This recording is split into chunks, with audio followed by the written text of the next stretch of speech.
اور یہی شعبی کا قول ہے۔ امام مالک، امام سوری، امام ابو حنیفہ اور اسحاق بن راہوے کا یہی مذہب ہے، اور حسن بصری سے یہ مروی ہے کہ ان کا حصہ اب بھی ثابت ہے۔ وہ بھی ایک محقق ہے، ایک عالم دین ہے، لیکن امام ابو حنیفہ ہمارا جو مذہب ہے آپ مؤلفۃ القلوب ختم۔ زہریہ امام اور ابو جعفر محمد بن علی اور ابو ثور کا یہی مذہب ہے، اور امام احمد نے یہ کہا کہ اگر مسلمانوں کو ان کی ضرورت ہو تو ان کو زکوٰۃ سے دیا جائے، ورنہ نہیں۔ اللباب فی علوم الکتاب جلد نمبر 10 صفحہ 126 اور 125 ہے، اور کتب علمیہ بیروت سے یہ ہے۔ قاضی بیضاوی امام شافعی نے کہا کہ ملت القلوب وہ لوگ ہیں جنہوں نے اسلام قبول کر لیا اور اسلام قبول کرنے میں ان کی نیت ضعیف تھی، کمزور ہے، تو ان کے قلوب کو اسلام پر قائم اور برقرار رکھنے کے لیے ان کو عطا کیا جاتا ہے، یا ایسے معزز لوگ اگر ان کو عطا کیا جائے تو ان کو دیکھ کر ان جیسے دوسرے معزز لوگ اسلام لے آئیں۔ اور رسول اللہ صلی اللہ علیہ وسلم نے عیینہ بن حسین، اقرا بن حابس اور عباس بن مرداس کو اسی وجہ سے عطا فرمایا تھا۔ اور ایک قول یہ ہے کہ معزز لوگوں کو اسلام کے طرف مائل کرنے کے لیے عطا کیا جائے۔ حضور علیہ السلام ان کو عطا کرتے تھے، اور زیادہ صحیح ہے کہ حضور علیہ السلام نے ان کو خمس کے اس 5ویں حصے سے عطا فرماتے تھے جو خالص آپ کا حصہ تھا، اور کفار و مانعین زکوٰۃ سے قتال کرنے کی طرف مائل کرنے کے لیے جن کو عطا کیا جائے وہ بھی اس میں داخل ہیں۔ ایک قول یہ کہ مؤلفۃ القلوب کو اس لیے دیا جاتا تھا کہ مسلمانوں کی تعداد میں کثرت ہو، کہ وہ دین کے طرف آئے، اور اب جب کہ اللہ تعالی نے مسلمانوں کو غلبہ عطا فرمایا اور مسلمانوں کی کثرت ہو گئی تو ان کا حصہ ساقط ہو گیا۔ انوار التنزیل مائے عنایت القاضی جلد نمبر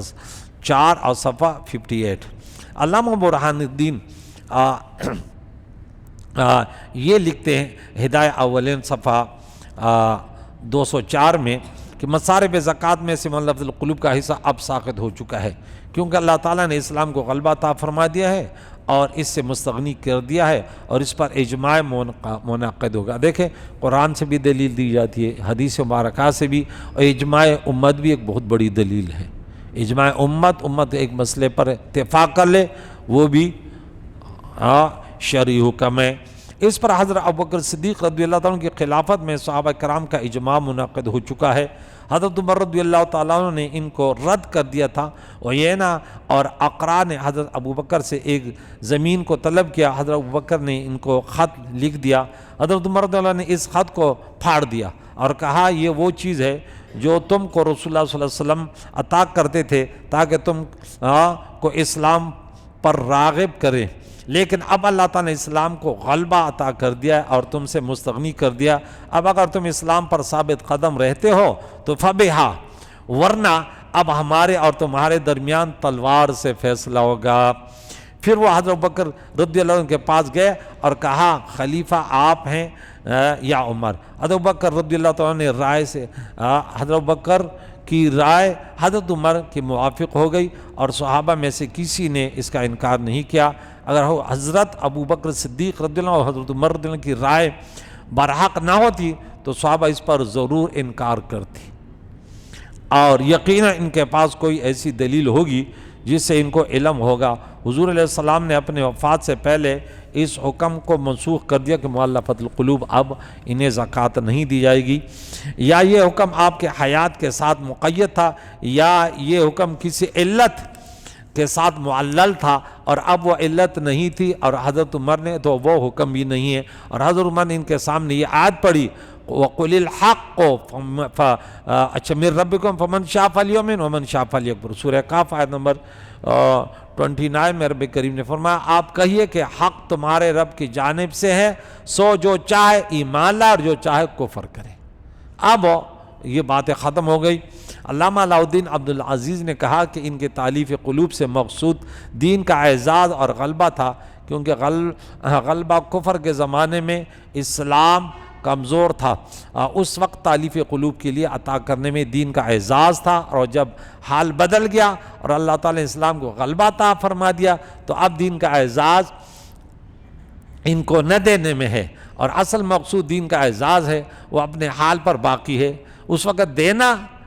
اچھا تھا، اب نہ دینا اچھا ہے، اور اچھا یہ کہتا ہے کہ منسوخ نہیں ہے، اس حال کو دیکھا جائے گا. یہ علامہ علاء الدین عبدالعزیز نے کہا کہ یہ دیکھا جائے کہ اس میں اسلام کا فائدہ ہے یا نقصان. تو اس کی مثال یہ ہے کہ جب پانی نہ ہو تو کیسے پیاری مثال دی. تو طہارت کے حصول کے لیے مٹی سے تیمم کرنا ضروری ہے، اور جب حال بدل جائے اور پانی مل جائے تو اب مٹی سے تیمم کرنے کا حکم ساقط ہو جائے گا اور پانی کا استعمال کرنا ضروری ہوگا، کیونکہ اب طہارت کے حصول کے لیے پانی کا استعمال کرنا متعین ہے. اسی طرح دین کا اعزاز پہلے مؤلفۃ القلوب کو دینے میں تھا، اب نہ دینے میں ہے، اور اصل حکم دین کا اعزاز ہے، وہ منسوخ نہیں ہوا. العنایہ جلد نمبر 2 صفحہ 266. یہ تھا چوتھا مصرف. اب ایک مصرف اس کا اور بتاتا ہوں کہ غلاموں کو آزاد کرنے کے لیے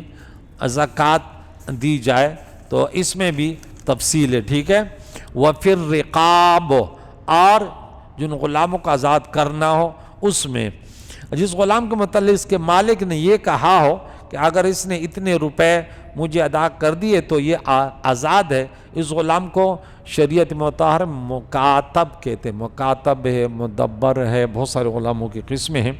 اور اس کی آزادی میں تعاون کرنے کے لیے زکوٰۃ میں سے اس کو حصہ دینا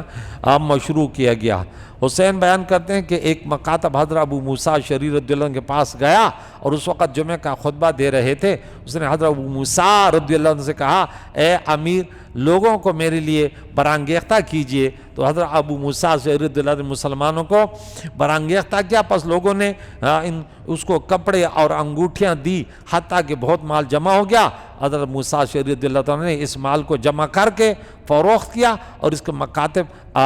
جو انہوں نے اپنے آقا سے لکھ پڑھ کی تھی اس کو دے دیا، اور باقی مال بھی غلاموں کو آزاد کرانے میں صرف کر دیا، اور لوگوں کو یہ رقم واپس نہیں کی، اور یہ کہا کہ لوگوں نے یہ رقم غلاموں کو آزاد کرنے کے لیے دی تھی، اب ان کو اسی میں صرف کریں گے. اور علامہ ابو حفص عمر علی الدمشقی حنبلی وہ لکھتے ہیں کہ رقاب غلاموں کو آزاد کرانے کی تفسیر میں کئی اقوال ہیں. نمبر 1، اس سے مراد مکاتب ہیں جو اپنے آقا سے لکھ پڑھ کرتا میں اتنے پیسے دوں گا میں آزاد ہو جاؤں گا، تاکہ ان کو زکوٰۃ کے مال سے آزاد کرایا جائے. نمبر 2، امام مالک وغیرہ نے یہ کہا کہ مال زکوٰۃ سے غلام خرید کر ان کو آزاد کر دیا جائے. امام مالک کا الگ مسلک ہے ان کا. نمبر 3، امام ابو حنیفہ اور ان کے اصحاب نے یہ کہا کہ مال زکوٰۃ سے مکمل غلام آزاد نہ کرایا جائے، بلکہ مال زکوٰۃ سے کچھ رقم غلام کے لیے دی جائے اور اس سے مکاتب کی گردن آزاد کرانے میں مدد کی جائے. مکاتب نے لکھ پڑھ کیا تھا 10 لاکھ کا، چلو اس میں 50,000 دے دے، چلو 9.5 لاکھ کو کہیں اور سے کرے، پورا نہیں. کیونکہ پھر رقاب میں فرمانے کا تقاضا ہے کہ اس کا مال زکوٰۃ میں کچھ دخل ہونا چاہیے، اور یہ اس کے منافی ہے کہ مال زکوٰۃ سے مکمل غلام آزاد کیا جائے تو مکمل نہیں. اچھا، غلام و مقروضوں اللہ کے راہ میں اور مسافروں پر زکوٰۃ کی رقم خرچ کرنے کے لیے تملیک ضروری نہیں. یہ ایک اور مسئلہ کہ یہاں پہ للفقراء لام تملیک کے لیے آتا ہے کہ ان کو مالک بنانا، پیسے ان کے ہاتھ میں دینا، وہ فقیر ہو مسکین ہو، یہ جو ذکر ہوئے. تو اب یہ کہ مقروض کو قرض سے والغارمین کا جو یہ اس میں کلام موجود ہے کہ یہ بات والغارمین، ٹھیک ہے، اور مقروض لوگوں کو دیا جائے تو اس میں تملیک ضروری ہے. یہ اختلافی مسئلہ ہے. ہمارے احناف کے ہاں کہتے ہیں اس کو مالک بنانا. تو یہاں مفسر میرے استاد محترم نے بڑی محنت کی ہے، تو کہا اگر اس میں تھوڑی سی گنجائش ہو جائے تو پھر مساجد مدارس وغیرہ پر بھی زکوٰۃ کا جواز آ جائے گا. بعض علماء نے یہ کہا کہ احتیاط اس میں ہے کہ مکاتب کی اجازت سے زکوٰۃ میں اس کا حصہ اس کے مالک کو دے دیا جائے جس نے اسے یہ تحریر کی ہے، کیونکہ اللہ تعالیٰ نے پہلے 4 مصارف کا ذکر لام تملیک کے ساتھ کیا. یہ دیکھیں اس میں تو مالک بنانا ضروری ہے، فقیر، مسکین، اور اس پر جو مقرر ہیں، اور مؤلفۃ قلوب، اس میں تو تملیک کیا ہے اس کے ساتھ رب کریم نے ذکر کیا. اور جب رقاب کا ذکر کیا تو لام کے بجائے فی کا ذکر ہے، وہ پھر رقاب کہا اور فرمایا وہ پھر رقاب. اور اس فرق کا کوئی فائدہ ضروری ہے، اور وہ یہ ہے کہ پہلے 4 مصارف میں زکوٰۃ میں سے ان کا حصہ ان کو دے کر ان کو ان حصص کا مالک بنا دیا جائے، اور باقی مصارف میں زکوٰۃ میں ان کا حصہ ان کے مصالح اور ان کے بہتری اور ان کے فوائد میں خرچ کیا جائے، اور ان کو ان کا مالک نہ بنایا جائے، یعنی وہ ضروری نہیں ہے۔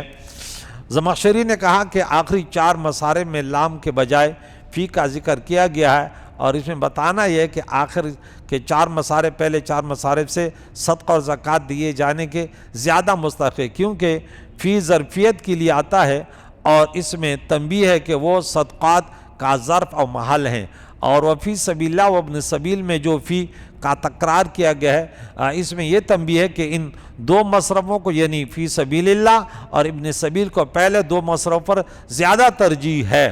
اور غلام آزاد کرانے اور مقروض کا قرض ادا کرنے کی بنسبت مال زکوٰۃ کو اللہ کے راستے میں اور مسافروں پر خرچ کرنا زیادہ راجح ہے، کہ سب میں فی آئے پھر رقاب آئے، اور لیکن فی آخری جو 2 آئے ہیں تو اس میں یہ دیکھیں وَفِي الرِّقَابِ وَالْغَارِمِينَ میں فی نہیں آیا، لیکن یہاں وہ فی سبیل ہے وابن سبیل، تو کہتے ہیں اس میں زیادہ تاکید ہے، ان دونوں کو دینا زیادہ بہتر ہے۔ پہلے 4 مصارف کے ساتھ لام اور آخری 4 مصارف کے ساتھ فی ذکر کرنے میں نکتہ یہ ہے کہ پہلے 4 مصارف میں ان کو زکوٰۃ سے ان کا حصہ ادا کر کے ان کو ان حصوں کا مالک بنا دیا جائے، اور آخری 4 مصارف میں ان کو زکوٰۃ میں سے ان کے حصے کا مالک نہیں بنایا جائے گا، بلکہ ان کا حصہ ان کے فلاح اور ان کے مصالح میں خرچ کیا جائے گا۔ مکاتب کا مال اس کے مالک کو دیا جائے گا، اور مقروض کا مال اس کے حصے کی زکوٰۃ اس کے قرض خواہ کو دیا جائے گا، اور اللہ کے راستے میں خرچ کرنا بالکل واضح ہے، اور مسافر بھی اللہ کے راستے میں داخل ہے۔ اس کو علیحدہ اس لیے ذکر کیا تاکہ اس کی خصوصیت پر متنبہ ہوں۔ امام فخر الدین محمد عمر رازی شافعی متوفہ 606 ہجری، وہ کہتے ہیں کہ پہلے 4 مصارف میں لام اور آخری 4 میں مصارف میں فی کو ذکر کرنے کی وجہ بیان کرتے ہوئے فرماتے ہیں، پہلے 4 مصارف میں ان کو زکوٰۃ سے ان کا حصہ دے کر ان کو مالک بنایا جائے گا، کہ وہ جس طرح چاہیں ان میں تصرف کریں، اور غلام کو آزاد کرنے کے لیے ان کا حصہ ان کو نہیں دیا جائے گا، اور نہ ان کو ان پر تصرف کی قدرت دی جائے گی کہ وہ جس طرح اور وہ اس میں جس طرح چاہے تصرف کرے، بلکہ ان کے طرف سے ان کی قیمت ادا کر دی جائے غلام کی کہ وہ آزاد ہو جائے۔ اسی طرح مقروض کی زکوٰۃ کا حصہ ان کے قرض خواہ کو دے دیا جائے، اسی طرح مجاہدین کی زکوٰۃ کا حصہ ان کی ضرورت کا اسلحہ خریدنے میں خرچ کیا جائے گا، اور اسی طرح مسافروں کو ضرورت کی چیزوں میں ان کا حصہ خرچ کیا جائے گا۔ خلاصہ یہ کہ پہلے 4 مصارف میں ان کے حصص ان کو دیے جائیں گے کہ وہ جس طرح چاہیں خرچ کریں، اور آخری 4 مصارف میں ان کو ان کے حصص نہیں دیے جائیں گے، بلکہ جس جہت سے وہ زکوٰۃ کے مستحق ہیں اس جہت میں ان حصے کو زکوٰۃ کو وہاں پہ خرچ کیا جائے۔ یہ مفسرین کرام نے اس میں لکھا ہے، مزید اس پر گفتگو کریں گے کہ پھر احناف اس میں کیا کہتے ہیں۔ اس میں یہ گفتگو زیادہ ہے، لیکن یہ بہت ضروری بات ہے اور بہت اہم بات ہے کہ انہیں کس طریقے سے مقروض اور فی سبیل اللہ، اب تو غلام تو ہے ہی نہیں، وہ سلسلہ تو ختم ہو گیا، لیکن مقروض اور فی سبیل اللہ اور ابن سبیل، فی سبیل اللہ تو مجاہدین وغیرہ ہیں، اور ابن سبیل سے مسافر، اس میں بھی کچھ بات میں کروں گا کہ اب جو مسافر ہے، ابن سبیل کا لغوی معنی ہے راستے کا بیٹا، تو مسافر ہوتا ہے، اگرچہ پیچھے جو ہے وہ دولت مند ہو، تو اس میں کچھ جو علت جو ہے وہ اب جیسے کہا کہ وہ علت مفقود ہو گئی مؤلفۃ القلوب کی بات کی کہ دین کو اللہ نے غلبہ دیا، تو اب ضرورت نہیں ہے کہ لوگوں کو راغب پیسوں کے ذریعے دین کی طرف راغب کیا جائے۔ تو میں کہتا ہوں فی سبیل اللہ جو ابن سبیل ہے وہ تو کہ آپ مسافر ہو گئے، اگرچہ آپ کے پیچھے دولت ہے، تو آپ حالت سفر میں جیب کٹ کیا وغیرہ وغیرہ، تو آپ پیسے کیسے آپ کے پاس آتے، تو اب نہیں آ سکتے تھے نا، لیکن اب وہ دور نہیں ہے، آپ تو بس نمبر ملا، ایک یہاں پہ آیا تھا تو میں نے یہ مسئلہ بیان کیا. اس نے بولا میں پیچھے دولت مند ہوں وہ فلاں. میں نے بولا بھائی دولت مند ہے آپ فون کریں, ہم بھی اس ملک کے رہنے والے ہیں. میرا دوست تھا, اسے لاہور میں کترے نے جیب کاٹا, اس نے فون کیا, ہاں نمبر ملایا اور میں نے یہاں سے پیسے بھیج دیے. تو اب تو ابن سبیل میں بھی گفتگو کریں گے انشاءاللہ. اللہ تعالیٰ سے دعا ہے قرآن مجید فرقان حمید کے تعلیمات سیکھ کر اس پر عمل کر کے دوسری دنیا تک پہنچانے کی توفیق عطا فرمائے. صلی اللہ علیہ وسلم محمد و صحبہ اجمعین برحمتہ.